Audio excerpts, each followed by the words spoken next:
Dr. Presper Dyer. Meu querido, um prazer ter você aqui no nosso... Chama de Presper. Eu vou chamar você de Presper mesmo. Presper, é um prazer ter você aqui. Cara, foi muito bom porque eu lembro quando a gente se conheceu e a primeira impressão que eu tive, assim, sua, eu falei, nossa, um cara mó frio, né? Chegava ali e tal, não sei o quê.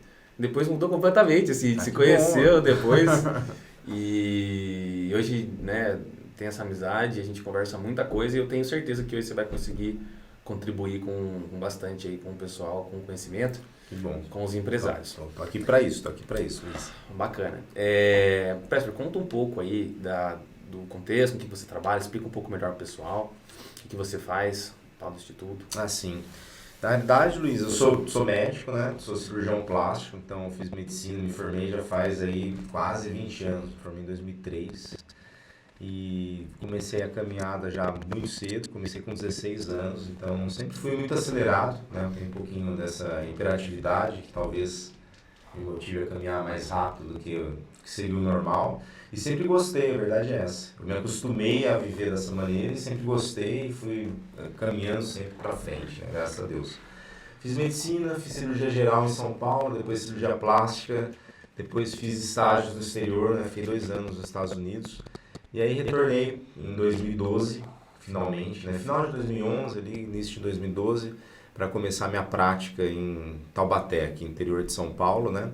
E abri, na época eu não tinha minha clínica própria, né? Então a gente trabalhava em outra clínica basicamente. E depois foi uma caminhada gradual e fui melhorando, aí construí minha própria clínica e hoje tenho minha própria empresa, né? Obviamente, já com outros médicos associados. E a gente presta serviço basicamente em estética, cirurgia plástica, estética, beleza. Eu acho que 80% a 90% do trabalho é esse. E eu tenho ali 10% a 20% de trabalho, quando eu falo assistencial, é uma questão de reparação. Trabalho muito com câncer de mama e um pouquinho casos de câncer de pele também. Mas hoje a parte assistencial minha é mais câncer de mama. Não falo muito disso em mídia, né, que eu vejo que as pessoas têm medo dessa palavra. Mas eu também presto um atendimento, faço aí a minha parte, vamos dizer, como médico, como cirurgião, na parte de câncer. E de tudo mais, sou empresário, né? Você já me conhece, já faz um tempinho. E aí sou empresário, eu tenho que gerir as pessoas, liderar. A gente tem uma empresa lá com 12 funcionários no total atualmente. E graças a Deus a gente está caminhando para frente. O Presper ele é muito modesto, assim, porque o Presper já é uma pessoa muito forte, já de não só o seu nome, né, aqui, pelo menos na nossa região, Gratidão. É um nome conhecido quando se fala. Não à toa também os destaques que você tem nas redes sociais, a gente pediu para colocar também aqui depois o contato, né, do Presper. E você faz um trabalho muito ativo, né, nas redes sociais, muito... Sim.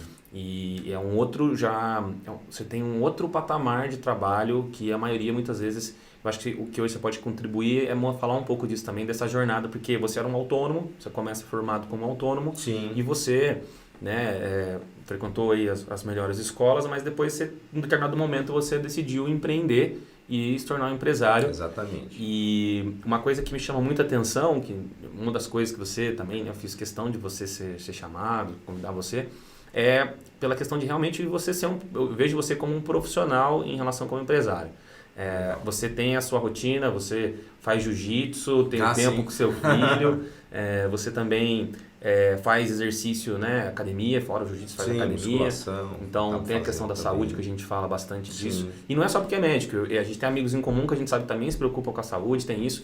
No contexto de ser profissional, de levar além da questão daquele horário de trabalho. É o pensamento de como é que expande os negócios, como é que delega, como é que terceiriza algumas coisas, e é isso que é bem legal. Mas conta pra mim como é que foi essa mudança de ser um autônomo para, de fato, começar a se tornar um empresário.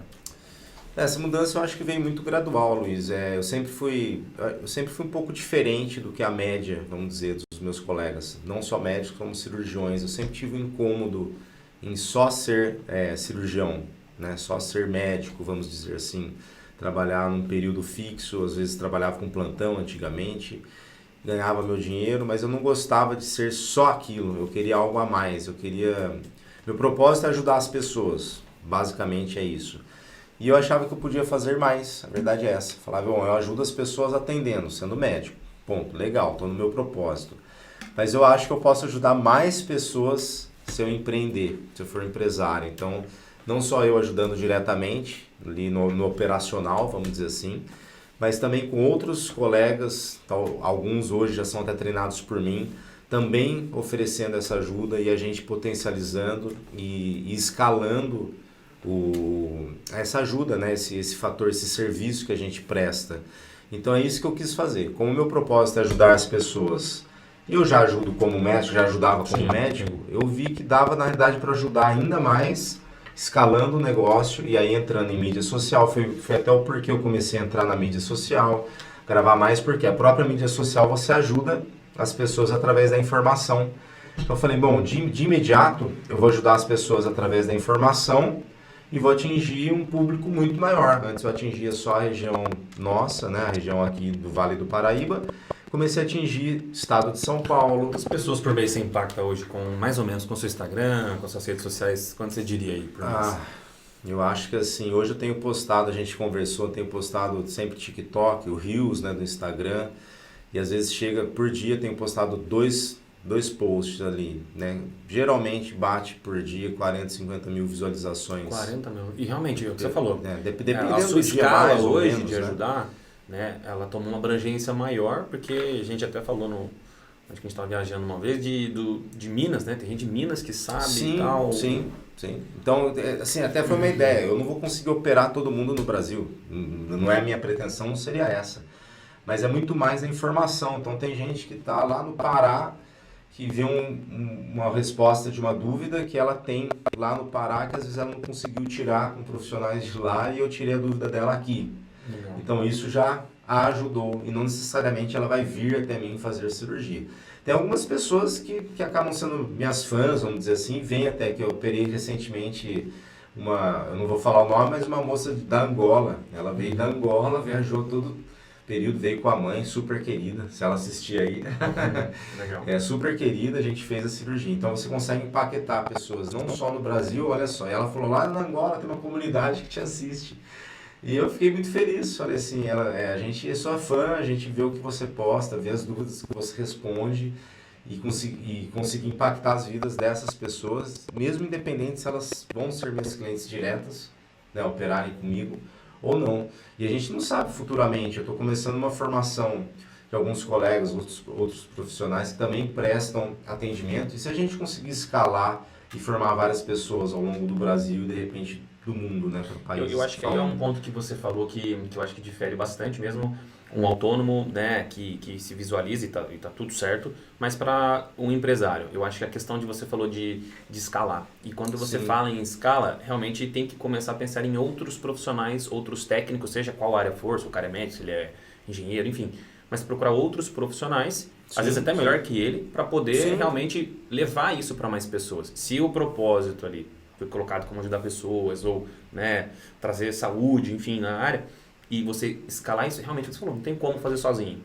E essa consciência, né, de sair de si e para mais, essa ponte entre o estar com você e o mundo, o Brasil, aí que eu acho que entra o empreender, né? Como é que eu faço isso? Com certeza. Como é que eu vou construir essa ponte? Com pessoas boas. Sim. E para você, quanto que foi o momento que você se percebeu como um empresário? Porque eu sei que para autônomo, durante a formação, é muito difícil, às vezes para um advogado, né, para um dentista, ele é educado na faculdade muitas vezes para ele ser aquele profissional que tem que executar da maneira que foi. Não tem muito empreendedorismo ainda nessas faculdades, né? E o cara tem que aprender na marra depois. Exato. Como é que foi para você essa mudança de chave? Sim, entendi. Na realidade, você explicou muito bem. A gente é treinado para ser operacional e depois a gente cai no mercado e você tem que ser empresário. Por exemplo, acho que todo médico, todo dentista, todo profissional liberal acaba tendo que ser empresário em maior ou menor grau. Alguns não gostam muito, né, mas são obrigados a entrar nesse campo. Eu recomendaria a todos que fizessem cursos, que estudassem, vissem conteúdos como esse que a gente está gravando hoje, para se aprofundar mais, porque você, profissional liberal, é empresário, ponto. É empresário. Você vai ter um setor de saúde e finanças, mesmo que você faça tudo. Uhum. Vamos supor que você é quem faz todos os cálculos, até você que faz o faturamento, mas você é empresário, você tem todos os setores ali dentro da sua empresa. mesmo que seja você que esteja fazendo tudo isso. Não seja uma empresa. Eu recomendaria a pessoa escalar, nem que seja um pouco, para ela prestar um atendimento melhor. Então, assim, se ela é treinada para ser operacional, quem vai fazer financeiro, contábil, mídia, teoricamente deveria delegar para alguém, pelo menos ajudá-la nesse aspecto. É porque a pessoa muitas vezes é mais especialista que ela naquele tema. Se a pessoa ela é dentista, ela não é social media. Se ela é dentista, ela não é contadora. Exato. Então, assim, é Não até melhor. né? Só que eu vejo muito assim, eu tenho muitos amigos advogados, amigos, eu tava recentemente agora, sábado eu tava com uma amiga que é advogada de um grupo farmacêutico, grande, né, tem o Brasil inteiro, e ela tava falando da questão dessa dificuldade de sair da bolha porque de confiar em delegar para alguém. Só que essa ponte, se ela não for passada, você fica carregando o piano pro resto da vida. E tem pessoas que podem ser melhor que você. Exato, e vão ser, a verdade é essa. A questão é que no começo tem uma dificuldade inicial que você falou, que eu tive também, de confiança. Então você fala, bom, eu faço meu financeiro, eu sei o quanto eu ganho. E como eu passo isso para alguém, essa pessoa vai saber o quanto eu ganho. Exatamente. Só que esse medo tem que ser vencido, é uma crença. É uma crença limitante. Essa é uma crença limitante. Essa é uma crença muito limitante, porque todo mundo que tem muito dinheiro, se você pegar bilionários, não é um cara que faz. Ele tem todo um setor, muitas vezes, que faz aquilo e sabe o quanto ele fatura. E não é por isso que ele vai ser sequestrado, assaltado e nada disso. Então eu percebo que é uma crença que eu já tive, mas muito lá atrás, e que logo para mim caiu, graças a Deus, e percebi que eu precisava de outras pessoas. Essa é uma virada de chave muito importante que às vezes exige coragem, porque você tem que quebrar várias crenças, vários bloqueios que às vezes você tem de infância, com financeiro, com confiança. Sim. A gente tem amigos em comum, a gente sabe que às vezes, né, eu não consigo delegar, mas não tem como fazer. Cara, tem como fazer. Sim. Talvez tenha outras questões que você não está enxergando. Você só não sabe como. Você não sabe como. Mas talvez como. Algumas outras questões que você não ainda percebeu, que às vezes até no processo mais terapêutico do que de gestão. Exato, né? É mais de perceber, cara, você não confia nas pessoas. Sim. E por que você não confia? E isso realmente é um desafio. Mas hoje, eu queria falar muito com você um tema que eu sei que você é um cara especialista, uma das pessoas que me introduziram nesse tema, e há um ano atrás, mais ou menos, me introduziu nesse tema. Falei pra você que teve várias coincidências do destino para cair esse tema até mim, né? 3 pessoas em 24 horas falando para mim num período, pessoas diferentes que não se conheciam, falando para mim. E que são os perfis tipológicos, né, com base no MBTI. É um teste. Eu queria que você falasse um pouco pro empresário o que é esse MBTI. E eu sei que já é um cara que já vê bastante tempo. Explica pra gente um pouco por cima aí. Na realidade, eu fui apresentado por um amigo, foi um ex-sócio, vamos dizer assim, me apresentou esse assunto, e depois até nosso negócio não prosperou. Mas o assunto sou grato a ele por ter me apresentado esse assunto, como eu te apresentei em algum momento. E que eu acho que todas as pessoas, eu queria ter sido apresentado a isso mais cedo na minha vida, né? 10, 15, 20 anos atrás. Teria me poupado de muita dor de cabeça, né? de muita escolha errada, vamos dizer assim. A tipologia, né? Os perfis tipológicos, eles são basicamente perfis de tipos de personalidade. Ele divide as pessoas em 16 personalidades. Então, isso de acordo com cada escolha que você faz inconsciente, geralmente. Isso é definido até os seus 7 anos de idade. Isso foi escrito inicialmente por Jung, lá atrás, né? E o MBTI, Myers-Briggs, deu uma melhorada, né? Por isso o nome MBTI, porque é aquela teoria de Jung, um pouco modificada, né? E com os testes mais exatos para a gente aplicar. Então na verdade a gente acaba não aplicando, isso tem na internet, né? Então você pode pegar um site, né? Ou tem um link lá, você acessa o link, responde e ali vai vir a sua personalidade. Ele divide em 4 letras. Tem uma quinta, que se você é assertivo ou turbulento, enfim, mas basicamente são 4 letras iniciais, cada letra tem um significado. E dessas letras você tira as suas propensões, a sua personalidade, né? Como você... Vamos aí, então são 4 letras. O que seriam essas 4 letras aí, para o pessoal entender um pouco melhor? Sim, o pessoal vai ter que estudar bem, vou dar uma pincelada aqui. Fique tranquilo, porque assim, a ideia é que a gente depois, dentro do Empresários Pro, fazer um vídeo depois só mais detalhes, mas hoje é importante entender a prática, como que o empresário profissional usa isso no dia a dia, Porque a teoria depois Sim, ela é sim. compreensível, mas a prática às vezes é difícil a gente encontrar isso na internet, quem de fato aplica. Sim. Então, mas não por cima aí. Na realidade, assim, são 4 letras. A primeira é se você é introvertido ou extrovertido. Esse, quando eu converso de tipologia com alguém, todo mundo entende, todo mundo já ouviu falar. Sou extrovertido, sou introvertido. Embora confunda com timidez, né? Tem gente que confunde um pouco as coisas. Sim, não tem nada a ver. Timidez não tem nada a ver com você ser... A questão é que, sim, extrovertido e introvertido é a sua forma de análise e sua forma de pensamento. Então, quem é extrovertido, ele vai buscar relação com o exterior, até para justificar e validar a forma de pensamento dele. E quem é introvertido não é menos bom, vamos dizer. Tem muita gente que fala introvertido é menos bom. Não.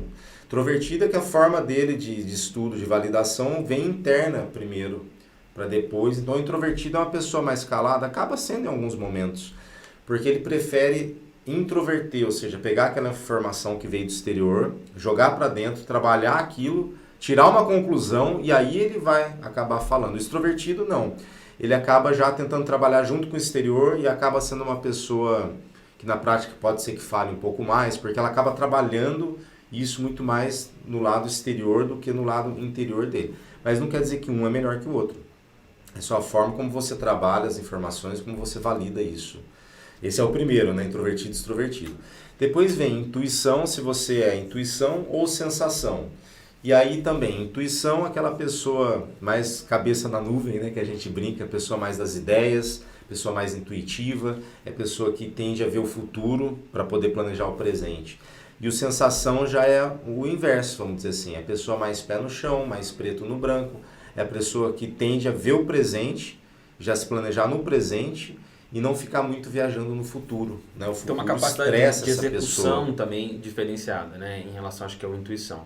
Ele tem uma... Sim. Ele consegue executar, eu acho, porque como ele é muito assim, qual o próximo passo e já quer saber como faz, porque não quer ficar muito brisando nas ideias. Seria uma pessoa mais pé no chão, né? Então, assim, enquanto a intuição ele está se baseando em visões futuras, ou seja, na intuição dele do que vai acontecer, o sensação ele está pegando os 5 sentidos que ele tem, né? Tato, olfato, visão, e ele está analisando os 5 sentidos dele para já tirar a conclusão do que ele quer. O intuição muitas vezes vai no 6º sentido. Se a gente pode simplificar para o pessoal entender, é como se a sensação usasse os 5 sentidos que a gente tem e a intuição tentasse usar o 6º. Então, assim, a intuição, tentando usar esse 6º sentido, ele tenta meio que adivinhar algumas situações e em alguns momentos ele vai estar na frente de algum planejamento, de alguma ideia. Mas em outros não, em outros ele vai pecar por não ver o presente. Já o sensação, ele está mais pé no chão, ele usa os 5 sentidos, né, que a gente tem para analisar e tirar as conclusões. Então eu diria que são complementares, né? Eu acho que são complementares. Quando você trabalha com uma pessoa intuição e outra sensação, primeira coisa, elas têm que se respeitar, porque a linha de pensamento delas é diferente, mas elas são complementares. Então, de repente, enquanto a intuição está usando muito o 6º sentido, vendo o futuro, tudo, a sensação já puxa, a intuição, não, peraí, vem pro chão, vamos fazer, vamos aplicar o que vamos ficar mais aqui por enquanto. Hoje, nossa fase de seja na empresa, seja de relação, precisa ser vista dessa maneira. E aí, num respeito mútuo, a intuição não querendo passar por cima, respeitando, ele consegue até se dar bem e tirar proveito disso também. Tem uma brincadeira que diz, né? O Steve Jobs era intuição, né? Era um cara de intuição e o Wozniak era o de sensação, isso, né? Exato. Tinha um complemento ali. Dizem que a frase que brincam é quando que o mundo foi pensado por intuição, mas realizado por sensação. Pode ser, o intuição seria o cara que visualiza a regra, vamos dizer, mas uma regra nova, para o sensação validar e aplicar e executar. Dizem que outras brincadeiras do MBTI é que você sentar numa mesa de bar, 4, 5 intuição, eles mudam o mundo nas ideias. No dia seguinte nada aconteceu. Nada acontece, exato, nada acontece. Por que isso? É muito interessante você ter falado isso. Por conta deles ficarem vendo o futuro. Só que você só vê o futuro, você não muda o presente. Né? E também eu acho que a intuição, ele visualiza isso. Muitas vezes ele até tem um micro planejamento na mente dele, só que ele tem é difícil para ele saber seguir o que ele colocou desde o começo, porque no meio do caminho ele já quer mudar, ter uma nova ideia, ele já viu de um novo cenário. Sim, com certeza. E aí a sensação está ele ajudando a executar, e já fala, cara, como assim? Vai mudar de novo? Não era esse o plano? E isso vai depender também muito de como essa pessoa, essa intuição foi trabalhada, né? Como que ela... as outras letras, de repente, conseguem ajudar a intuição mais ou menos. Então vamos falar da outra. Qual que é a terceira? De repente, se ele vai conseguir se organizar nas ideias ou se ele vai precisar de um cara que é organizador, né? A terceira letra seria a questão do se você é pensamento ou sentimento. Então, o próprio nome já diz, o pensamento é aquela pessoa mais lógica, é aquela pessoa que geralmente gosta muito de cálculo, né? E o sentimento é a pessoa, como o próprio nome diz, ela é mais sentimental, ela acaba levando muito para o lado pessoal e é uma pessoa que filtra mais. Então, assim, a pessoa que é pensamento, ela é mais lógica, ela é mais afiliada a números, a lógica, bem matemática mesmo, raciocínio lógico. E ela tende a ser, muitas vezes, mais sincerona. Mas não tem a ver que a pessoa, às vezes, é boa de matemática, não é isso, né? Assim, não, é só a forma de raciocínio. Raciocínio lógico, não que ela, de repente, ela nem vai ser boa de matemática, se não tiver estudado. Mas o sistema de pensamento dela é mais lógico, é um raciocínio mais lógico, menos sentimental. Então, quem é pensamento, né, quem trabalha na questão, na esfera do pensamento, ela é um pouco mais difícil dela se ofender com qualquer coisa. Porque ela vê aquilo de maneira lógica. Então, se você der uma resposta atravessada, ela vai tentar analisar de uma maneira lógica, quase matemática, a sua atitude. Já o sentimento, não. O sentimento já leva muito mais pro pessoal, que pode interferir, até atrapalhar, de repente, muitos negócios, até no lado pessoal mesmo. Se a pessoa não conseguir filtrar, entender. Isso é uma das coisas que eu acho que tem que ter muito equilíbrio das pessoas. Quero me equilibrar, quero trabalhar, eu trabalharia muito pensamento e sentimento. A pessoa que é muito sentimento, né, muito sentimental, ela sofre, ela leva muita coisa para o lado pessoal e muita coisa que nem é pessoal. E também quem é muito pensamento acaba sendo visto como uma pessoa não muito humana, né? A pessoa às vezes não considera os sentimentos das outras pessoas. Então acho que essa esfera de pensamento e sentimento deveria ser trabalhado. Eu, por exemplo, fiz terapia, consegui o seu sentimento, mas conseguiu me ajudar muito nessa terapia a dividir, a filtrar o que realmente é pessoal e o que é ali comercial. Você não pode ficar misturando as coisas. E não que eu não faça isso ainda, como eu sou sentimental, né? Sentimento, às vezes eu ainda confundo. E às vezes até uma negociação dá errado, às vezes até uma relação, veja, sou médico, um paciente. Não é pessoal, uma relação médico-paciente. Ela é pessoal. Só que assim, é um pessoal que não é para você ficar levando as coisas para o seu lado pessoal. Um exemplo, por exemplo, o paciente tem câncer. Você pode ser empático, mas assim, você tem que ter um pouquinho mais de pensamento lógico para também não pegar aquela doença e transpor para você de uma maneira que você vai ficar sofrendo muito depois. Que prejudica a sua capacidade de avaliação e julgamento. Exatamente. Você começar a ficar com dó e de repente você deixa de tomar a conduta adequada por questão do sentimento. Não quero dizer que você vai ser frio, tá? É diferente. Às vezes o pessoal, você tem que ser frio. Não. Você tem que saber filtrar e dividir. Então, lógico, aí quem é muito sentimento tem que trabalhar na esfera de se chatear menos, de levar menos para o pessoal. E quem é muito pensamento também. Aí tem que trabalhar na esfera de considerar os sentimentos dos outros, de tentar considerar as emoções, considerar as pessoas, não ficar também só no raciocínio lógico, porque a vida não é só isso. Então as 3 letras, né? A primeira letra, se é extroversão ou introversão, Perfeito. E ou I. A segunda letra, se a pessoa é intuição ou sensação. Sim, o intuição, porque do inglês seria... o N de intuition, o né? N de intuition, né? E o sensação, que é do S. S de sensação. A terceira letra, então, é T ou F. Então, porque é do inglês, racional, né? O T de thinking, né? De pensamento em inglês. E o F, que é feeling, né? Então, como é do inglês... E a última letra? E a última letra, que eu gosto bastante, né? Que ajuda a gente a entender todas as outras, é se você é observador, que seria o P, que também é do inglês, né? Que é perceiving, que é do inglês, que é no português seria observador, ou J, que é julgador. Aí acaba sendo igual ao português, né? E aí também... É muito ruim as traduções dessa letra, julgador passa uma coisa muito... Isso, pejorativa da coisa. E assim, simplesmente são jeitos de ser. Seria o judging, na realidade, é um julgador, mas não é no sentido do julgador...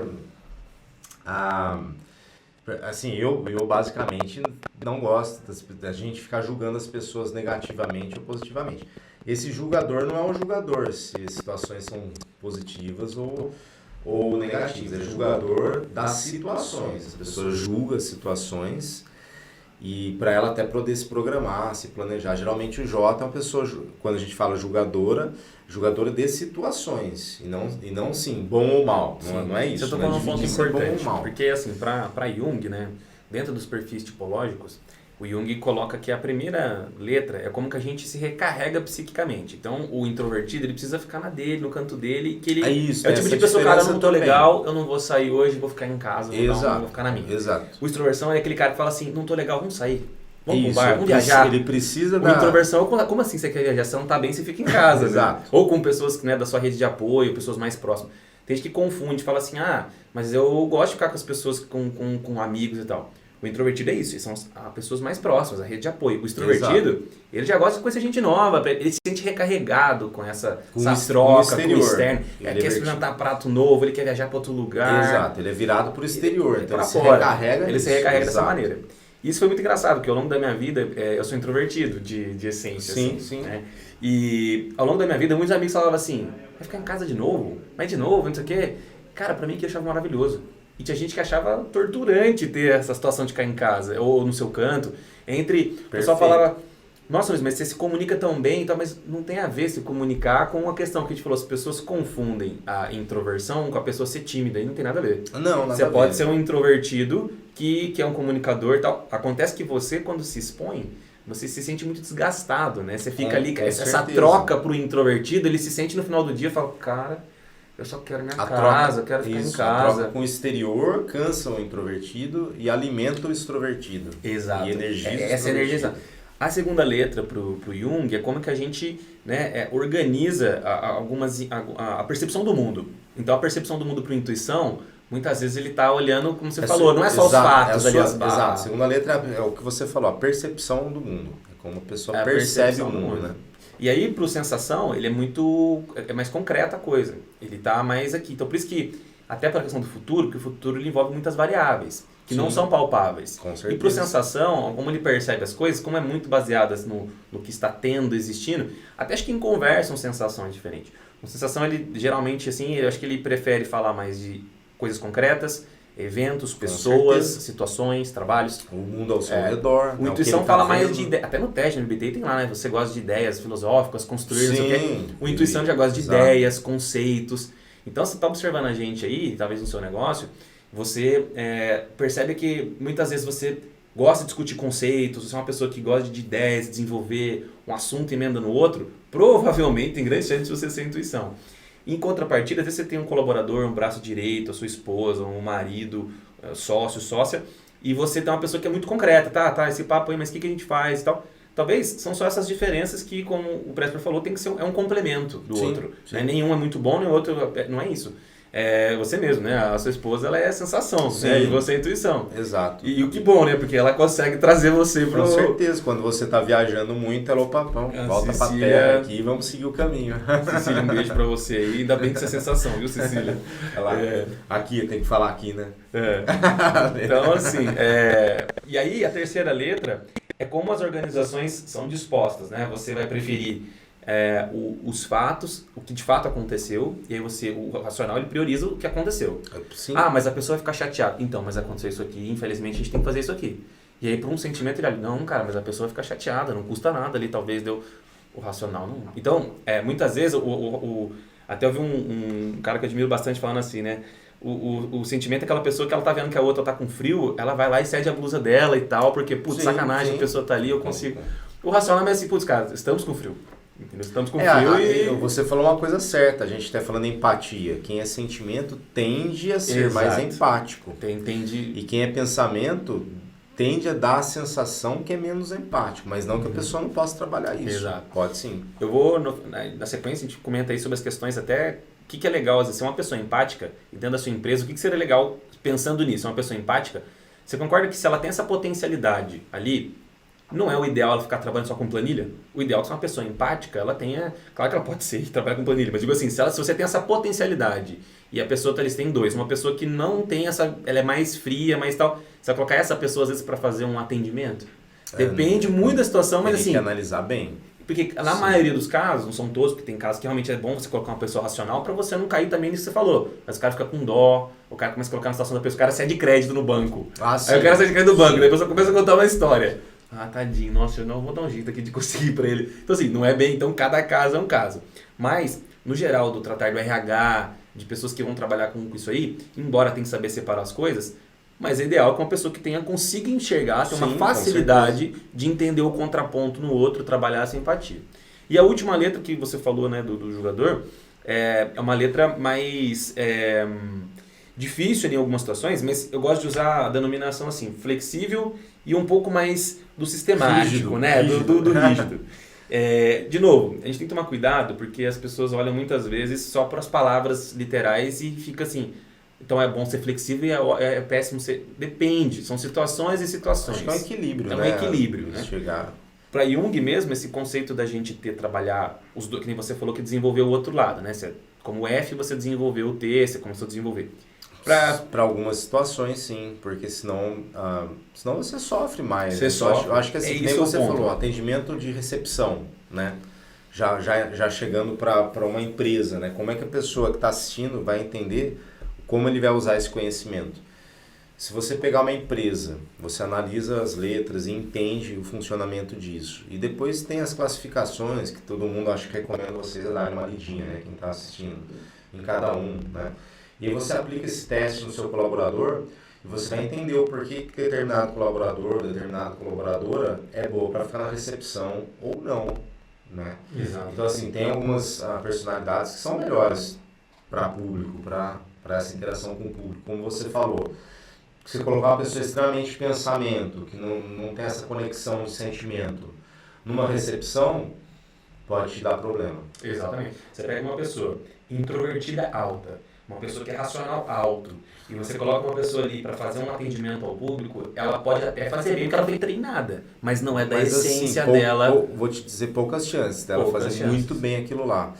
E dela aguentar fazer aquilo por muito tempo. Exato. Ela sente desgastada vezes 2. Enquanto o extrovertido, ele sente bem. Porque, cara, o que eu gosto do meu trabalho é que eu falo com muita gente. Exatamente. Da mesma maneira, né, na minha área, né, na Polo, assim, na nossa área tem muita questão do marketing, né, da publicidade. A gente tem um pessoal home office. Então, assim, a ideia é que se o cara gosta de ser flexível dessa possibilidade, só fala para ele assim, ó, obrigatoriamente você vai ter que estar nesse escritório sentado nessa mesa. O cara que é a última letra que a gente falou que é o P, que ele é mais flexível, para esse cara já é putz, cara, eu vou ter que ficar aqui e nesse canto, só fazer isso aqui. Então, assim, às vezes é mais difícil. Enquanto uma pessoa que é J, que seria o sistemático, digamos assim, que eu não gosto muito desse termo, mas assim, para o pessoal entender, ele precisa de uma organização, ele gosta de regra, sequência, qual é a ordem, tá, a organização, rotina. Então, se ele tá ali todo dia, tem que fazer aquilo ali para ele, putz, cara, me sinto bem seguindo uma rotina, me organizando, eu sei que eu chego aqui assim que funciona. O flexível, se todo dia é a mesma coisa, para ele já começa a ficar um pouco... Vai ficar entediado, com certeza. Exatamente, já fica entediado. Então,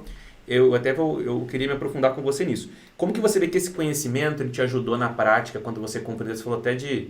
Talvez uns anos atrás, né, você ter conhecido, teria te poupado. O que você vê que fez diferença no seu empresariado aí? Com certeza. Se eu pudesse voltar no tempo e estudar isso mais cedo, como eu falei, eu acho que eu entenderia melhor as pessoas. O que é importante, né? Duas coisas para as pessoas, né, que vocês que estão assistindo. Você caracterizar, né, você ter um tipo de personalidade de cada pessoa, se dividir as pessoas em personalidades, não é para ter uma superior e outra inferior, não é isso. O objetivo é a gente conhecer as virtudes e as fraquezas que as personalidades têm, em maior e menor grau, e utilizar o que a pessoa tem de virtude, tá, pessoal? Então, assim, como a gente falou, você não vai colocar numa recepção uma pessoa introvertida que trabalha na forma de pensamento, ao invés de sentimento, que vai ser uma desgraça, vai ter um desafio no braço para a sua empresa, né? E não por falando que ela é inferior, essa pessoa não é inferior, ela tem que ser direcionada para outra função. Então, o ponto é esse, Luiz. A gente passou a aplicar na empresa, faz 2 anos mais ou menos, esse teste, né? E a gente vai caracterizando, junto com o teste, qual setor que a pessoa vai funcionar melhor dentro do escopo da personalidade dela. Então, por exemplo, se a gente abre uma função, uma vaga para recepção, por exemplo, alguns tipos de personalidade a gente sabe que vão caminhar melhor ali. Então a gente, então você não vai considerar os outros? Não, obviamente não. A gente já sabe que tem alguns tipos que não vão funcionar bem naquela função. Mas e esse outro tipo? Por exemplo, a defensora, minha instrumentadora é defensora, que é ISFJ, né, para quem está assistindo. Ela é introvertida, sentimento e sistemática, e julgadora. E julgadora, quer dizer, extremamente organizada.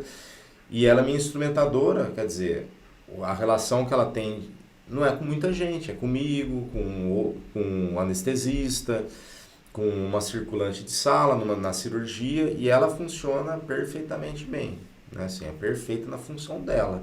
Nunca poderia pegar essa pessoa e trabalhar em vendas. Não funcionaria desse jeito. Né? Então, mas o que você fala para as pessoas? Porque uma coisa que quando eu escuto muito, assim, falo, né, ou em palestra, ou mentoria sobre o MBTI, as pessoas associam muito como se fosse uma coisa muito cartesiana, sistemática, e fala assim, mas o ser humano é muito mais que isso. E é mesmo. É muito mais complexo do que só isso.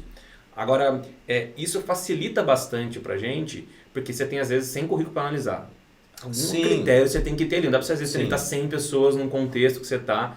Então, ajuda bastante, né, isso. Mas como é que você vê para as pessoas que acham que isso é meio radical, o MBTI é meio radical, essa análise do ser humano, assim? Eu acho que o MBTI, ele funciona como um filtro. Então, assim, quando eu falei de tipos de personalidade, quem vai servir para recepção não vai, é uma conclusão que a gente chegou lá na empresa com análise de muitos currículos e de muitas pessoas na prática. Então, como que a gente faz uma seleção?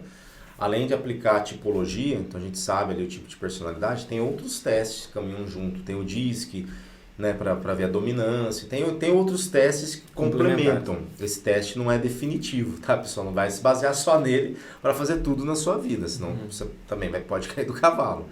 A questão é você filtrar, e aí desse filtro, você ainda fazer entrevista e escolher quem você acha mais adequado para determinada função. Mas ele serve como um filtro grosseiro, vamos dizer assim, né, Luiz? Você não perder tempo. Você faz um filtro grosseiro para tirar aqueles que realmente você não acha que seriam bons. Agora, você fala assim, um introvertido não pode trabalhar com vendas? Pode, claro que pode. Mas é que assim, cada empresa tem que determinar que tipo de perfil que tipo de perfil adequado à cultura. De repente, o introvertido para vender no tete-a-tete, 1 a 1, seja até melhor que o extrovertido. Entendeu? Exatamente. Então, assim, tem que ser caso a caso. A gente tem que ser visto caso a caso. Ou ter um monitoramento, se você vai aceitar, como por exemplo do banco. A pessoa vai ceder crédito para você.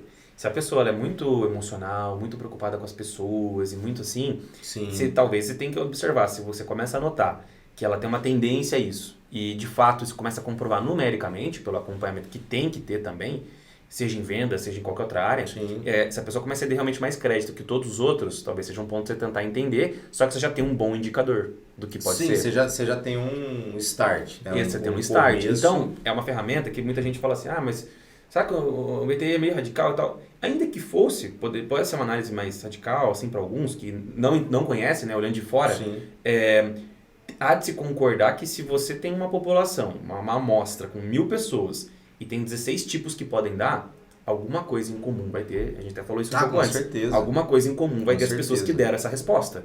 As que deram, às vezes, o oposto, pelo menos dentro da teoria, alguma coisa talvez elas tenham diferente também. Então, assim, pelo menos se você não acredita na teoria ou no conceito, etc., pelo menos a estatística deveria fazer algum tipo de sentido, entendeu? Então, é válido, pelo menos por essa ótica, olhar o MBTI, né, como os outros demais testes. E você acha que, como é que funciona isso para a vida do empresário, que muitas vezes tem envolvido com família, tem um braço direito às vezes mais próximo, o relacionamento, como é que você acha que ajuda o MBTI com os relacionamentos? O problema, né, Luiz, é a mulher ou o marido começar a aplicar na família, né? Aí você pode começar a ter problemas, começar a querer analisar a família. Vira o psicólogo da família. A gente, na faculdade a gente já aprendia lá, quando eu fiz na cadeira de psiquiatria, que você não vai ficar analisando todo mundo a todo momento, né? Você vai ser o louco, vida, né? Você vai ser o cara que precisa de... Não, você vai ser o cara chato ali, que não vai ser o cara mais adequado nas situações. A gente tem que viver sua vida, isso daí é um conhecimento complementar. É claro que a gente já conversou muito sobre isso, já brincou. Já chegamos a viajar e ficar 3 horas falando isso. Já chegamos a muitas conclusões e até muitas acertadas de pessoas que servem ou não para a empresa, né, para minha empresa. Mais acertadas do que errado, né? Sim, porque isso é assim, o MBTI e qualquer tipo de teste, não é só o MBTI, tem outros, né? Eles servem como um direcionamento, mas aquilo não é final. Você vai depois também conversar com a pessoa. Tem a questão de valores, né? Valores internos, o que a pessoa considera, Exato, né? O background que ela tem ali, experiência. Familiar. Que o pessoal chama de, hoje em dia de soft skills, né? Uhum. Tem que ver o coeficiente emocional, como é que ela é emocionalmente, tudo. Não só apenas no MBTI, na questão de ser sentimento, pensamento, não é isso. Como que ela Como gera que ela isso, lida? né? Como Porque que ela pode ser um lida? sentimento alto, tá. E como que ela lida com o sentimento alto? Isso, porque não importa se ela é no sentido de adversidade, vamos dizer assim, não importa se ela é sentimento ou pensamento, o que importa é como ela responde a determinada adversidade. Exatamente. Né? Então, você entende? Concordo. É claro que assim, a gente sabe que alguns tipos de personalidade vão ter mais dificuldades com determinadas adversidades. Então, qual que é a brincadeira do jogo aqui do quebra-cabeças? Você pegar as pessoas e saber gerir essas pessoas e saber colocar. Por exemplo, na minha empresa eu tenho vários setores. Recepção, call center, setor de agendamento, financeiro, faturamento. E aí o que a gente faz? E a gerência. Quem que fica em cada lugar? Essa pessoa está realmente bem posicionada? Eu já cheguei, por exemplo, tem o setor de marketing. Eu tenho hoje trabalhando lá uma pessoa excelente, que é a Kate, que ela é fisioterapeuta. Ela trabalhava como fisioterapia e ela aceitou uma oportunidade no marketing na época da pandemia, né, que eu tentei não demitir ninguém, tentei segurar, e aí eu tive que achar funções, eu tive que diversificar funções. E nessa época foi quando eu comecei também a estudar o MBTI.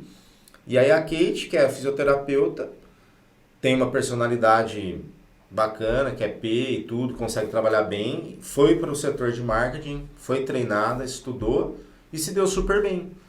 Então assim, eu analisei a personalidade e falei, eu acho que dá para arriscar, entendeu? Então assim, isso ajuda a gente a tomar algumas decisões. E à medida que você, empresário, for conhecendo mais o MBTI e as características comuns ali, o denominador comum que cada um acaba tendo, quando você começa a formar, por exemplo, o Presper é ENFP, é igual da minha irmã. Sou ativista. Ele é um ativista e ENFP igual a minha irmã. E eles têm algumas coisas muito incomuns, né? E às vezes essas tendências que essas personalidades já têm, naturais, que, por exemplo, vocês são bem empáticos, são pessoas preocupadas, né, com o todo, são boas ouvintes e tal. E essa característica ali, como você falou, se você sabe na sua empresa que uma pessoa tem uma tendência ali, já que você precisa daquele cara que exige um ser empático ou ser uma coisa assim. Sim. E tal, às vezes uma recepcionista mais técnica ali, cara, essa pessoa leva jeito, ela tem ali aquilo ali. E aí, tudo tem um contraponto. Às vezes o NFP ele tem uma tendência meio desorganizada, às vezes, né? Uma tendência. Mas você pode aprender com uma tendência leve, assim, com horário. Tendência, pessoal, eu sou super organizado. Mas, pontual, assim, sou super pontual. Mas né? você começa super pontual. Então, assim, a gente começa a entender essas predisposições naturais. E quando você conhece 5, 6 ali, eu tenho um outro amigo, um dos melhores amigos, você também é NFP, você começa a ver que realmente são pessoas que estão preocupadas com as outras, estão ouvindo, envolvem na história e tal. Então você vai começando a ter esse conhecimento e experiência na sua empresa a ponto de fazer o que você está falando. De começar a olhar, cara, essa pessoa que, dada essa personalidade, dado tem as porcentagens que dão também, né, que a intensidade muda bastante. Também. Então, se dos 52%, 50 é o meio do caminho. 52 é muito baixo, seja sensação, intuição, qualquer coisa. Agora, um cara é 90% emoção ou sentimento, é muito alto. Você já sabe que o teste não está errado, é difícil. Sim. Aquilo ali. É muito extremo. É o equilíbrio que é o importante, né? E aí você observa numa situação que a pessoa, seu colaborador passou, seu sócio passou, e ela lidou muito mal emocionalmente com aquilo, você fala assim, putz, é uma pessoa que deixou esse traço de personalidade interferir muito negativamente no trabalho. Talvez a gente tenha que desenvolver, fazer um curso de inteligência emocional. Então, não tem problemas. O que tem é a falta de conhecimento com o que fazer com as situações. Exatamente. Então, se a pessoa às vezes também é muito racional. Eu tenho um colaborador que ele é muito racional e às vezes tem situações que precisa lidar com o público ali e tal, que precisa ser mais sorridente, mais empático e tal. E não tem, tem que falar assim, cara, tem que falar de um jeito um pouco tal. Então, assim, eu também sou. Então, eu consigo entender. Mas eu também sei que nesta função que está ocupando, precisa desenvolver esse lado. Ou, se a pessoa não conseguir, não querer desenvolver aquilo ali, eu vou ter que então colocá-lo numa outra função, colocar uma outra. Ou, de repente, quem tiver a capacidade, né, quem está assistindo e tem essa capacidade, não acho que é a maioria das pessoas, de criar uma persona profissional, vamos dizer assim. Eu vou lá, eu sou o Dr. Presper, né? Então, Dr. Presper, não necessariamente, né, que eu não sou pensamento, mas vamos supor que eu fosse pensamento, mas de repente no consultório e eu não tenho como me trocar, né? Até tem, né? Até tem. Mas assim, eu vou atender. E se eu for muito pensamento, vou ser muito grosseiro com todo mundo, muito frio, não vai dar certo. Então, assim, vou ter que a buscar um equilíbrio. Exatamente. E do caminho, supondo que você seja um 90% pensamento, né? Pessoa extremamente racional. Para Jung, quando à medida que a gente vai se desenvolvendo, trabalhando com coach, ou com cursos, treinamentos, autodesenvolvimento, autoconhecimento também, você desenvolve um pouco, você vai reduzindo, você não vai para o conceito, você não muda de personalidade. Você chega mais próximo do meio. Você chega mais perto do meio. Tem gente que fala assim, nossa, eu era tal. Não, você pode até ter sido no passado mais sentimental, por exemplo, mais isso, mas você deixou de ser. Acontece que você aprendendo a lidar com situações, traumas, situações, eventos ruins, você vai aprender a lidar com aquilo. Ou não, né? Tem gente que vai batendo cabeça o resto da vida. Se você é uma pessoa que constantemente tem conflito, porque todo mundo tá falando pra você que você é muito frio, que você é muito grosso, etc., talvez você tenha que analisar, você tem que pensar por esse lado. Ou que você é muito explosivo, que você é uma pessoa muito sentimental, não sei o quê, você tem que analisar. E esse meio do caminho para Jung é a individuação, que é quase um estado utópico ali, mas que te traz um equilíbrio ali. Não sei se é perfeito, se é melhor que nada, mas te traz um equilíbrio. Então, para quem é muito uma coisa, se você já identificou aí pela nossa conversa, né, um familiar, um colaborador, alguém que trabalha com você, que é muito muito um extremo, talvez você possa ajudar essa pessoa a proporcionar o outro lado. E você também. Se você percebe que o cara é muito sistemático, tudo organizado no lugar, tudo tal, não sei o quê, talvez você tenha que trabalhar ser um pouco mais flexível. De maneira exagerada, né? De maneira exagerada, trabalhar a flexibilidade. Eu passei por um processo de coaching que trabalhava muito isso, né? E o ponto foi justamente trabalhar atividades, eu tinha atividades a serem feitas para equilibrar, então você é muito racional. Então, cara, talvez fazer isso. Eu sou muito sistemático. Então agora você vai começar a ter menos agenda aqui nesse ponto, menos aqui, tal. Com certeza. No começo é um desafio, cara, você fala assim, meu Deus do céu. Mas depois você vê que tá tudo bem. Mas é como se fosse um treinamento, né? Um treinamento. Na vida. A ambiversão, ela é esse meio do caminho, como eu falei, né? Tem um pouquinho ali, a pessoa tem uns 53, 54 ali, no meio do caminho tem essa habilidade. E o Presper falou da questão de muitas vezes a gente desenvolve uma persona, a gente pode tentar desenvolver essa pessoa. Para algumas pessoas isso é natural, para outras não, tá? Para mim foi natural. Eu no trabalho, eu consigo ver uma diferença muito grande. Eu na minha vida pessoal sou outra. Eu sou nos testes do MBTI, quando eu respondo, da extroversão. Tá ali. Mas porque a gente já falou sobre isso, é o meio que minha profissão exigiu, para a minha forma de trabalho, ter essa habilidade de... Imagina, na minha área de comunicação, sim, de publicidade, de eventos, de muita coisa que eu e você tem bastante coisa de fora, de convites e tal. Aí a gente chega e fica o tempo todo para dentro. Cara, não dá, você vai perder oportunidades, você vai ter... Então, eu tive que trabalhar isso e criei isso, me adaptei. Então, e tá tudo bem, para mim, psiquicamente tá tudo tranquilo. Agora, você se tornou mais ambivertido. Eu me tornei mais ambivertido. E eu acho que já era baixo, era 55, 56 a primeira vez que eu fiz o teste. E aí, isso pode ser em umas outras letras também. Pode ser que... Sim. Eu tenho a Bruna lá, que trabalha com a gente. A Bruna, ela é racional. Aliás, ela é sensação, mas ela trabalha muito com a intuição para a gente, os trabalhos que a gente faz, os projetos. E é o que a gente fala. Ela é sensação, mas ela conseguiu desenvolver bem o lado da intuição dela. Não tem um nome para isso, ambivertido para extroversão e introversão. Mas esse que você falou de oscilar entre um e outro, às vezes profissionalmente ela é mais intuição e na casa da vida pessoal mais de sensação, essa habilidade pode trazer muitos benefícios se você souber trabalhar isso de maneira, né, consciente. O que você vê que difere empresários mais satisfeitos e felizes dos empresários que... E não tem a ver com... Eu digo que sua resposta não vai ter a ver com dinheiro, né? Mas assim, com infelicidade. O que você vê, os amigos que você tem, o que você nota disso? Eu acho que vai... Eu gosto muito da teoria de Adizes lá, das empresas, né, das fases da empresa. Eu acho que quando você está no começo, o dinheiro acaba sendo muito importante, né? Então, assim, eu acho que aquela fala de dinheiro não é importante, Só não é para quem já ganhou. Exato. Né? E quem Então, tá no corre ali precisando. Isso, quem tá no corre ali, boleto atrasado, com dívida, né? Grana. Gente batendo na porta, cobrando, eu acho que sim, dinheiro é muito importante para essa pessoa e é um fator que diminui a felicidade dela. Então, assim, eu acho que tudo é importante com equilíbrio. Eu cheguei à conclusão, eu também leio bastante livro, que nem você, que você lê muito mais até do que eu. Mas a questão é que, assim, a felicidade, ela é interna. Então, essa eterna busca da felicidade, né, do lado exterior nosso, de repente é um viés que a gente aprendeu lá atrás, a mídia traz, né? Tem a blogueira ali, eu quero ser igual, ou o cara bonitão quero ser igual, o cara rico quero ser igual. E de repente você não precisa nada disso para ser feliz. Então eu acho que aí é onde entra aquilo, dinheiro não traz felicidade.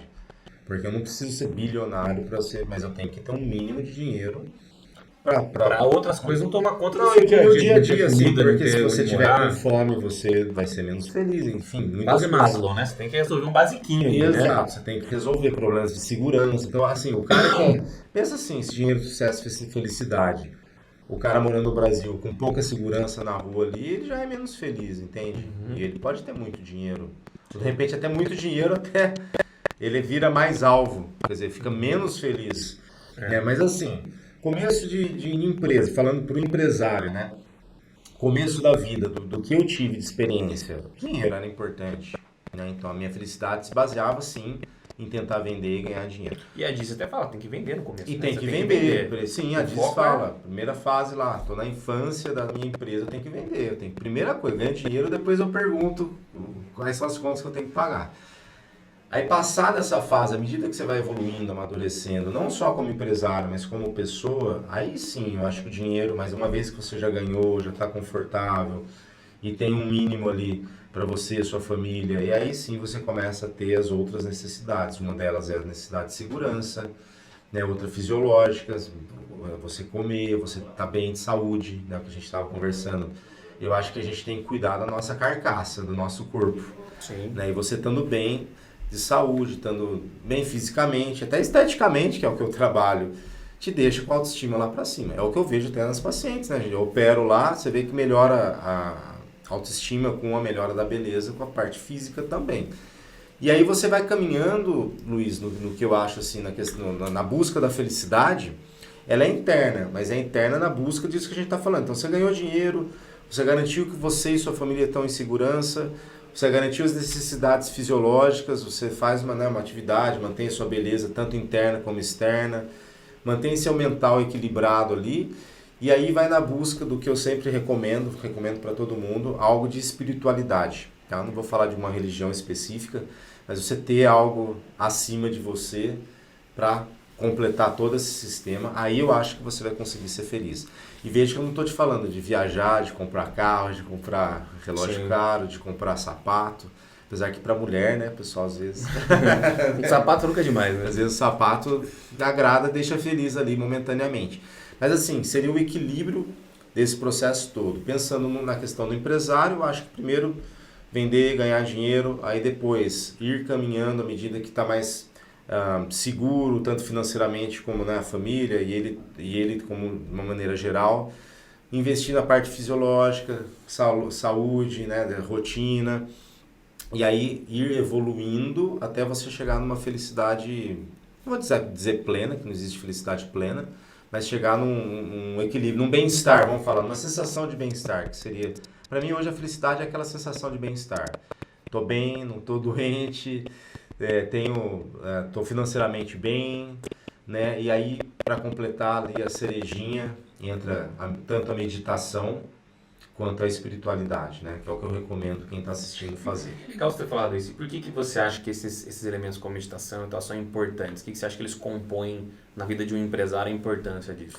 Então, eu acho que assim, a meditação e espiritualidade, elas trabalham algo interior, algo interno, algo que a gente não consegue explicar, né? Algo que não é explicável. Todo mundo já acordou um dia na vida, eu tenho certeza, todo mundo já acordou um dia e falou assim, cara, essa vida é boa, assim, e as coisas não têm tanto sentido quanto deveriam, sabe? Isso, a única coisa que vai explicar é você ter uma crença superior, sabe? Eu tenho certeza que todo mundo que está assistindo já acordou um dia e falou assim, cara, a vida não tem sentido. Isso acontece para todo ser humano. nesse momento você tem que falar, cara, olhar para cima e falar assim, seja o que for Deus, né, Jesus Cristo para quem é cristão, enfim, você tem que ter ali, e a meditação eu acho que ajuda muito nisso, né, as religiões ocidentais, budismo, tudo, eles meditam muito, e nisso eles conseguem conhecer o eu interior, e é lógico, eu tô falando isso é uma coisa tanto subjetiva, é sim, a fé ela é subjetiva, então, Sim. então eu estimulo que você tenha uma fé, mas que também não seja forçado. Se você não acreditar, ok, tenta buscar algo que você acredite e que dê razão para as coisas na sua vida. Senão o que vai acontecer? Você vai trabalhar, vai ganhar dinheiro. Vai trabalhar, ter segurança, vai ter uma família e vai entrar em depressão.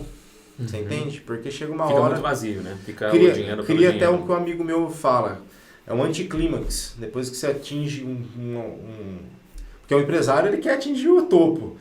E eu vou te falar que a hora que você atingir o topo, se você não estiver preparado para isso, com essas coisas subjetivas, fé, religiosidade, enfim, prática de meditação, já é comprovado que faz muito bem pra gente, você vai ficar num vazio. Se você for só materialismo, porque é como se a gente pegasse, acho que o pro, até ligado de pro de profissional, como um atleta, você parar para pensar, um atleta, quando ele atinge durante a carreira dele, dificilmente no primeiro dia de atleta ele vai ser o número 1, dificilmente. Ele vai ter um preparo, ele vai chegar e vai se tornar o número 1. Sim. Quando ele se torna, ele tem temporadas, campeonatos, então ele tem um porquê pro dia seguinte que, ainda que seja com prazo de validade de 12 meses, que é o salão do campeonato, enfim, uma temporada, ele tem que se convencer. Só que não dá se fosse levar para o contexto que o empresário vive, que é a vida inteira, não é um campeonato, ele tem até 70 anos, ele uma maratona, né? Uma maratona muito grande.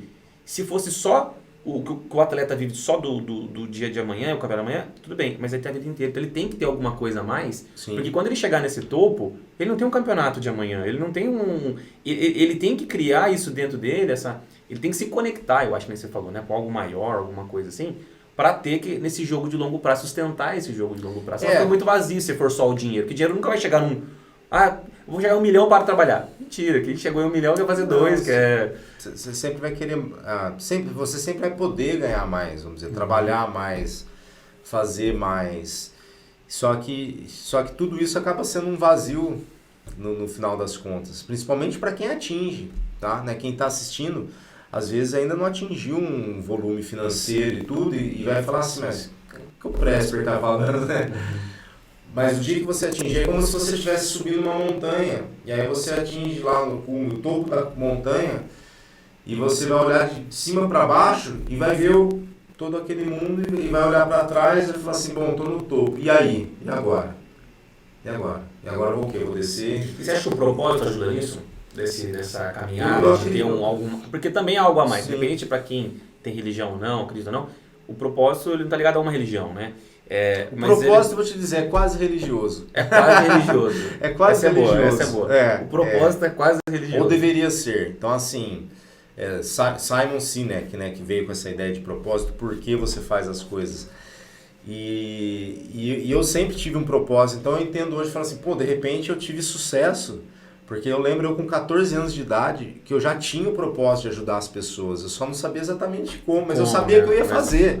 Lá atrás... O que eu fiz? Tinha uma fé, né? Quase religioso. É quase religioso, porque era uma coisa que estava dentro de mim. E tá até hoje, porque é o meu propósito.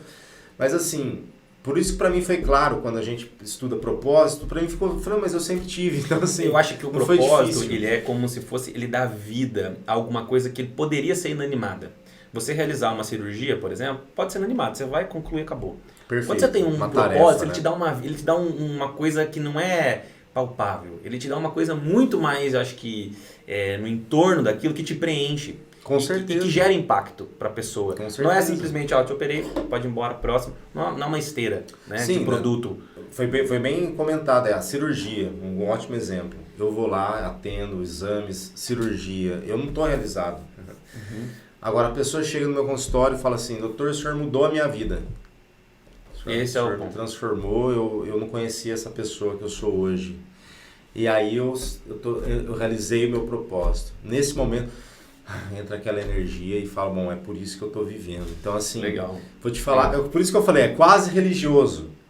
Porque é uma coisa que te alimenta e você realmente, eu não sei te dizer de onde vem, mas quando eu ouço aquilo eu falo, cara, é por isso que eu faço o que eu faço. Aí isso justifica eu fazer o que eu Exato, faço. E eu não tô nem falando de religião em si. Exatamente. Uma coisa, sei lá, energética, uma coisa universal. Então aquilo ali... Mas muita gente me fala, Luiz, aí eu vou te jogar de volta. E pessoas que falam, eu não sei qual é o meu propósito. Eu acho que a grande maioria das pessoas que eu conheço hoje não tem um propósito claro. Eu também Tanto acho. quanto eu acho sempre que a tive. maioria não tem. E olha que a gente tem amigos que a gente sabe que tem um faturamento, né, absurdo de grande e muitas vezes sem estão vazias, propósito. né, sem propósito. Sim. E quando a gente fala é grana mesmo, assim. Só que a ausência do propósito, é o que eu estava falando, ele parece que tira um pouco da vida. Ele deixa, da vida, eu quero dizer, da vida das coisas, assim. Ele deixa meio sombrio, meio sem nada. É a coisa pela coisa, né? Então o propósito que, como as pessoas não sabem, eu sugiro bastante que as pessoas se dediquem, né, nessa autoconhecimento. Pode ser curso, palestra, pode ser si mesmo, pode ser meditando, cada um tem um jeito de encontrar. Mas eu tenho uma coisa que é clara pra mim, que é assim, o propósito, ele você não acorda numa segunda, assim, criei aqui agora. Não, Provavelmente você tem traços ao longo da sua vida. Como você falou de infância, eu também já tinha. Eu com 12, 13 anos, eu já sabia que eu queria ter um negócio, que eu queria empreender, não sabia o como, foi o que você falou, mas eu queria empreender e tal. O que eu descobri depois foi conectar o que eu já tinha esse interesse com como eu vou ajudar e o que eu gosto de fazer. Então essa conexão ali é o que me alimenta todos os dias. Você falou, quando eu chego no negócio, eu falo, cara, eu tava quebrando, só que, cara, a gente começou a trabalhar com você, mudou. Recentemente recebeu um depoimento que na capa do nosso site está lá, né? Como podemos ser decisivos no seu negócio. E quando eu chego, que nem recentemente, umas 3 semanas atrás, um cliente nosso falou, eu trazer ele aqui no podcast, ele falou, cara, não foi à toa, foi depois que vocês chegaram, a minha empresa mudou e tal. É isso. Eu fui decisivo naquele negócio com o meu time, a gente implementou. E aí eu falo, cara, é isso que eu tô fazendo, cara. Tô fazendo e tô cumprindo a minha missão aqui, tô seguindo o meu propósito, que me anima isso. Então, eu acho que esse é o ponto importante da coisa. Legal. O que você vê que tem em comum com os empresários de sucesso, né, amigos seus? O que você estudou, que você leu? O que você vê que eles têm em comum? O que eu vejo com empresários de sucesso? Empresários que realmente foram para frente e fizeram sucesso. Eu acredito que é uma energia, uma motivação interna que leva a pessoa a trabalhar incessantemente, ser consistente, querer ir para frente e não desanimar. Porque assim... Você fala de não culpar muito o externo, de ficar muito... Eu acho que alguma força... Eu sinto em mim e eu sinto em muitos empresários de sucesso que eu já conheci. Todos tinham uma motivação, uma motriz ali, algo interno que movia o cara. Uma visão, você acha? Mas não sei se teria até relação talvez com o propósito, talvez tenha. Mas assim, eu sempre tive uma motivação de falar assim, cara, eu tenho meu propósito. Tomei um baque. Vou parar, eu não quero mais. E aí você dormir no dia seguinte e fala assim, não, eu preciso fazer, porque isso daqui Te chama, né? Porque isso daqui é divino, você entende? Então assim, existe, vamos dizer, talvez uma centelha divina. Tem uma vela ali, uma chama que de repente ela dá meio que uma quase apagada quando você está desanimado. E é normal para todo mundo, que né? É normal, você vai ter uns dias de baixo, mas eu percebi que todo empresário de sucesso ele não desiste, talvez vamos colocar dessa maneira. Parece um gás de novo ali, que o cara não desiste, fogo o cara não desiste, o cara tem uma centelha, uma luzinha ali, um foguinho, que quase apaga, ele dorme, daí de repente ele acorda e fala, não, eu vou de novo, e eu vou de novo, quebro, mas continuo de novo, vou até que uma hora o cara consegue. Qual que você acha que é a importância da disciplina na vida de um empresário, assim? Eu acho a disciplina ela muito importante, eu acho rotinas muito importantes. Nunca pensei assim, né? Até eu me tornar empresário e começar a ter um sucesso. Falei, a rotina, inclusive a minha mídia, né? Sempre foi assim, a gente sempre discutiu muito com a equipe, rotinas. Assim, toda semana a gente tem que ter uma rotina, tem que ter uma linha. A gente tem que sempre falar com o nosso nicho, né? Com as pessoas que gostam de ouvir o que a gente está falando. E não ficar mudando. Imagina se a vida fosse totalmente inconstante. Todo dia você acordasse, fosse para um lado. Você não ia chegar a lugar nenhum. Então acho que assim, rotina, disciplina, ele te leva sempre para a mesma direção. Então você define a disciplina, a rotina, tudo. Exato. Você vai definir, né? Assim, eu recomendo as pessoas sim a fazer uma atividade física, mexer o corpo. Era isso que essa é a minha próxima pergunta com você. Eu queria entender isso. Assim, a gente falou agora há pouco de atleta, né? Um atleta, ele tem dieta, ele tem um acompanhamento, ele tem um treino, uma rotina de treino. Não tem como o cara falar que atleta, ele treina uma vez por semana. Não tem como. Atletas profissionais, eles têm uma rotina, um acompanhamento, então tem todo um staff junto com ele e o empresário é muito distante. Se você trazer esse paralelo para o empresário, ele tem um staff, ele tem um acompanhamento, Com preferencialmente certeza. ele deveria ter um planejamento Com e certeza. essas rotinas que você está falando. Sim. Mas o que você vê, muitas vezes as pessoas pensam nessa rotina, nessa questão de ser profissional, que o atleta é só dentro de campo. Não adianta nada, o cara é um bodybuilder ou o cara é um atleta de alta performance, à noite eu vou pra balada, ficar muito louco e amanhã eu volto aqui. Embora no Brasil a gente tenha a cultura do futebol que tem um pouco do nosso passado, mas não, isso não na existe. prática isso aí não... Não, isso não existe. Essa é Como uma você vê os sensação- rituais, minha pergunta? Não, eu digo, vou até além. Eu acho que as pessoas olham, não só atletas, né, empresários de sucesso, pessoas que ganharam dinheiro, enfim, se diferenciaram. Falam, nossa, foi fácil, se eu fosse ficar assim também, rico assim. Na verdade, eu queria falar, deixar claro que toda pessoa de sucesso, né, quem está me assistindo a gente, que toda pessoa de sucesso, ela tem muito trabalho nos bastidores, que não é visto. Então, assim, vou arriscar dizer, de repente 90% do seu trabalho é para aparecer 10%. Então, essa disciplina, rotina, tudo que a gente está conversando, seja você fazer uma atividade física para ajudar na sua saúde mental, você meditar, de estudo, você conseguir focar e ter seus rituais para conseguir realmente estudar e aprender aquilo, e executar, e fazer técnica, seja uma cirurgia ou outra atividade. Tem muito trabalho envolvido nos bastidores que você vai ver, é como se fosse um iceberg. Você vê a ponta do iceberg, que é o que você olha e julga e analisa, mas tem todo um fundo ali de preparação que a pessoa fez, que ela estudou, e eu tenho isso, você tem isso, todo mundo que está crescendo, está tendo sucesso tem isso. Né? Então a gente olha o Zuckerberg, ele parou lá na faculdade, abandonou e tudo. Eu tenho certeza que mesmo ele tendo abandonado a faculdade, porque assim, qual faculdade ele abandonou? Harvard. Entendeu? Qual foi o bastidor dele para chegar em Harvard? Então assim, né?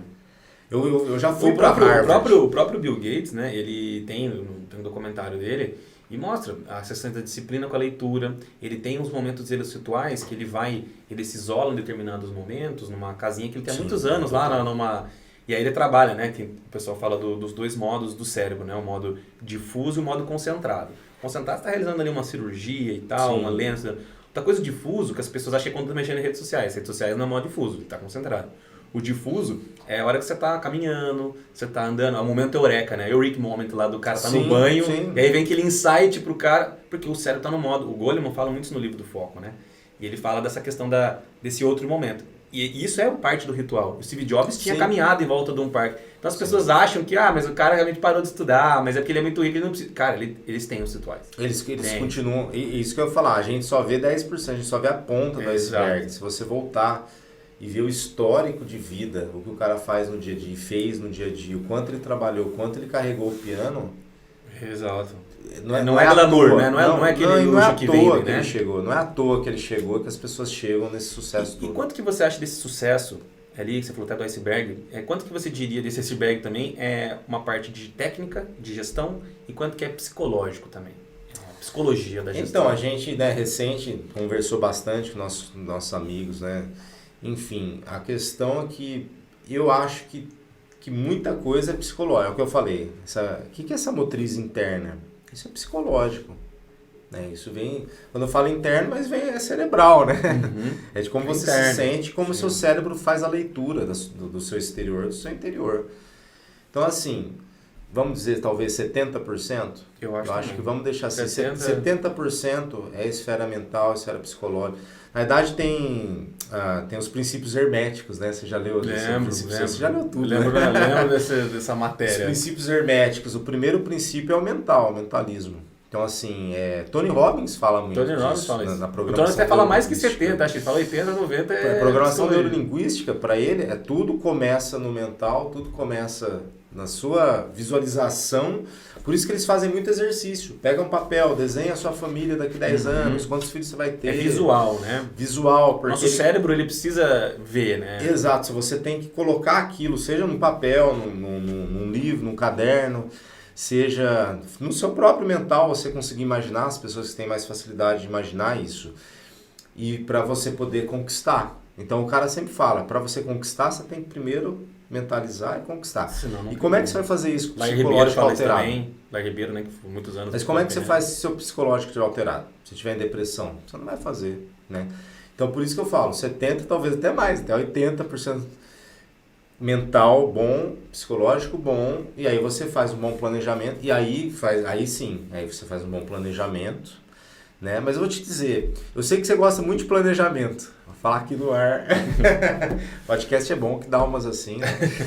E aí, dá um corte depois. Dá um corte, não é pra cortar, você tem que colocar. Não, o corte do trecho. O corte só do trecho, esse é bom. O planejamento nem sempre é o mais importante. Eu tô falando porque eu sei que o Luiz você é um cara super planejado. Eu achava que era, não, eu concordo. Eu achava que era... Às vezes você tem que fazer. Assim, cara, não sei, não planejei, mete a cara. E depois você organiza. Mete a cara e depois organiza. Cara, quando eu montei a Apollo Media, que foi já existia a Apollo Business, né? Quando eu montei a Apollo Media, ela nasceu assim, eu tinha acabado de ver um vídeo do Flávio Augusto que falava o que eu faria se tivesse 18 anos. Tem até hoje na internet esse vídeo aí.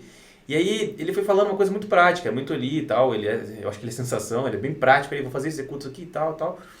E aí ele falou assim, ele falou alguma coisa, me deu a entender, eu falei, cara, vai ser a primeira vez que eu vou planejar em 24 horas e eu vou executar em muito mais tempo do que ficar planejando, do que e tal.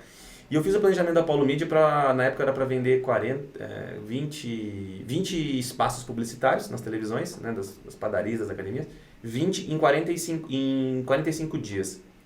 Em 120 dias. Eu vendi em 45, só que eu planejei, montei o site em 2 dias, fui pra rua no terceiro dia, já tava na rua vendendo. Eu planejei muito menos. Cara, e aconteceu menos do planejamento de 120, aconteceu em 45 dias, eu tinha vendido os 20 espaços.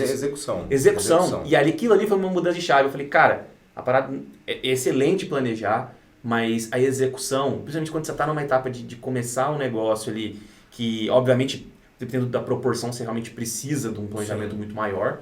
Mas para um negócio que você precisa agora, uma ideia que está na cabeça, um produto, executa. Às vezes é muito mais simples do que você está imaginando, essa mega. Que quanto mais você planeja, às vezes mais você encontra sabotador para você não fazer aquilo. E é o que a gente acabou fazendo a conexão do mental, né? Falando assim, tudo nasce dentro da sua cabeça, tudo. Só que se não tiver execução, nada acontece. Nada acontece. Assim, mental é importante, psicológico é importante. Mas se ficar dentro da sua cabeça, você nunca vai fazer acontecer. Então, assim... É o que eu falei, às vezes o planejamento atrapalha, principalmente no começo. Sim, planejou demais, pode mudar muita coisa. Não, você planejou, você quer descobrir tudo que vai acontecer. Não, cara, vai e faz. E aí você vai redirecionando a rota de acordo com o caminhar da carruagem. Agora, se você ficar postergando, procrastinando, você sempre vai ter uma desculpa, não está perfeito o suficiente. E eu sempre falo, né? Até eu acho que eu ouvi o Érico Rocha falando isso uma vez. É melhor sempre feito do que perfeito. Exato. É melhor feito que perfeito. Porque muitas vezes não vai ficar perfeito. Nas minhas consultorias e nas mentorias eu vejo muito assim isso. O meu cliente ele começa a achar desculpa para não fazer. E às vezes é muito convincente no que está falando. E aí você fala assim, cara, não precisa ser perfeito, que esse não tem a melhor câmera, não tem não sei o quê. São todos elementos, cara, só faz. Às vezes o cara quer começar atividade física. Então, quando eu comprar um tênis, cara, faz o tênis que você tem, vai lá um dia. Põe o tênis, entendeu? Vai lá, vai andar. Exato. Legal. E até assim, só para finalizar esse tema do planejamento e fazer as 2 últimas perguntas, eu vejo que as pessoas pensam muito em planejamento, ainda tem muito cultural de escutar falar, não que seja cultural da nossa cultura planejar, eu acho que não é muito do brasileiro isso. Tanto que tem um antropólogo que chama Geert. O Geert ele fala que ele estudou mais de 80, 90 países, tem um teste, e são 6 critérios que ele avalia, né? Um deles é a visão de longo prazo. O japonês tem uma das visões de mais longo prazo no mundo das avaliações. Sim. E o brasileiro é muito baixo. E ele mostra os impactos que isso gera. Por exemplo, países como o Brasil, que tem baixo nisso, são os que mais têm inadimplência, são os que mais geram parcelas, dívidas. Aqueles que olham para quanto cabe no bolso pagar a parcela. Então, se cabe no meu bolso, eu consigo comprar. Não, mas está pagando muitos juros. Você vai pagar... Não, mas cabe no meu bolso. Então, vários impactos. Exato, é muito profundo o estudo do Geert. Os clientes deles são Coca-Cola. Né? E aí, eu percebo assim, né? Da nossa cultura, a gente não é muito, então, do planejamento. Mas a gente escuta muito falar. E eu vejo assim, para pensar o contexto que a gente vive hoje. Teve com eleição, com Copa, com pandemia, com tudo. Se o cara faz um planejamento, só não vai executar ainda porque eu tenho que terminar o planejamento. Cara, muda muita coisa. É muita coisa. Hoje, no contexto, até tem o BANI, o antigo VUCA, né? Hoje o BANI, que os antropólogos chamam. O BANI é esse contexto frágil que a gente vive, é ansioso, de ansiedade muito alta. instabilidade nas coisas e o tempo inteiro mudando o cenário. Então, os caras fazem planejamento de 2 anos, cara, a chance de você mudar isso aqui é muito grande. Então, não perde tanto tempo fazendo isso. 6 meses, 3 meses. As metodologias ágeis de gestão, elas vêm nessa linha. Cara, o planejamento é para daqui 3 semanas. É igual, eles brincam que é uma tacada de golfe, caiu a bola. Daqui você dá outra tacada, não fica esperando o todo, acertar o buraco de primeira. Sim, E faz essa definição faz muito... um planejamento, eu diria assim, quem está começando, faz um planejamento de longo prazo frouxo. Isso, flexível e frouxo mesmo, assim, meio jogado. E vai apertando esse planejamento à medida que vai ficando de mais curto prazo. Excelente. Para você poder executar. Excelente. A última pergunta é, que livro aí que você recomenda, que você lê também, que você gosta? Eu gosto muito, tem um que é um clássico, que é Como Fazer Amigos e Influenciar Pessoas. Dale Carnegie. Eu acho que assim, um livro inicial. Eu li esse livro lá atrás, na verdade meu pai falou, eu li, me ajudou, e aí eu falei, o pai falou, é melhor ouvir. Também recomendo, esse livraço. Aí eu li, fiz o resumo, ele tem um passo a passo do que você não fazer, do que você fazer, tento seguir. É claro que assim, a gente não tem facilidade de fazer tudo o que ele sugere, mas ajuda muito, melhora muito o seu relacionamento com as pessoas. Eu tinha uma pergunta, qual é o seu recado pro mundo, Presper? O que você, você gostaria de... Eu acho que assim, falar então direto para eles. Fala direto para cá. Sim, pessoal, meu recado pro mundo é, independente de tudo que você faz, estudar, trabalhar, não deixe de se divertir. Então, divirta-se. Meu recado pro mundo é esse, Luiz. Divirta-se. Curta a caminhada. Meu querido, gratidão demais por você ter vindo aqui, aceitado o convite. Foi um prazer ter falado com você. Muito bom. Espero que tenha aí sido muito útil para você, porque são temas que a gente sabe que alguns são mais complexos, né? Que a gente falou aqui do MBTI, são essas coisas novas, mas que com certeza vão fazer a diferença aí no dia a dia. Beleza, meu querido? Gratidão. Tamo junto, meu querido. Sempre que você puder me receber, venho aqui com o maior carinho. Gratidão pelo convite. Fechado, meu querido. E até a próxima. Valeu, pessoal. Até mais.